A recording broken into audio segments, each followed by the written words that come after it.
Video చూసాక దేవుడున్నాడు అని మీరు కూడా ఒక్కసారిగా నిశ్శబ్దమైపోతారు. పూరి జగన్నాథ మందిరంలో జరిగిన ఈ సంఘటన మనసు కరిగేలా చేస్తుంది. 2 నెలలుగా కోమాలో ఉన్న తన కొడుకును తండ్రి చేతుల్లో పట్టుకుని దేవుడి ముందుకు తీసుకువెళ్లాడు. డాక్టర్లు స్ట్రైట్ గా చెప్పారు, హోప్స్ పెట్టుకోకండి, తిరిగి రావడం అసంభవమని. కానీ ఆ తండ్రి మనసులో మాత్రం ఒకే మాట, నా బిడ్డ ఉంటే అది జగన్నాథుని దయతోనే. గేటు దగ్గర ఆపినా ఎవరెంత అడ్డుకున్నా నా దేవుణ్ణి చూడాల్సిందే అని ఆ తండ్రి గట్టిగా అరిచాడు. గొడవపడ్డాడు. మహాప్రసాదం సమయం వచ్చింది. స్వామి పాదాల దగ్గర ఉన్న పవిత్ర తీర్థం ఆ చిన్నారి శరీరంపై చల్లారు. అక్కడ ఉన్నవాళ్లు మొత్తం సైలెంట్. గడియారం ఆగిపోయినట్టే. మొదటగా ఆ పిల్లాడి వేళ్లు కదిలాయి. తర్వాత తల కదిలించాడు.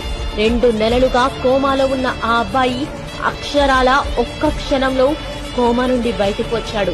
అది చూసిన ఆ తల్లి గుండె ఆగిపోయేలా అయింది. వాళ్ళు నేల మీద కూర్చుని కన్నీళ్లు పెట్టుకున్నారు. ఇది నమ్మలేనిది కాదు, ఇది జగన్నాథుడు ఉన్నాడనడానికి ప్రత్యక్ష సాక్ష్యం. ఈ క్లిప్స్ చూస్తే మీకు గూస్ బంప్స్ పక్కా వస్తాయి.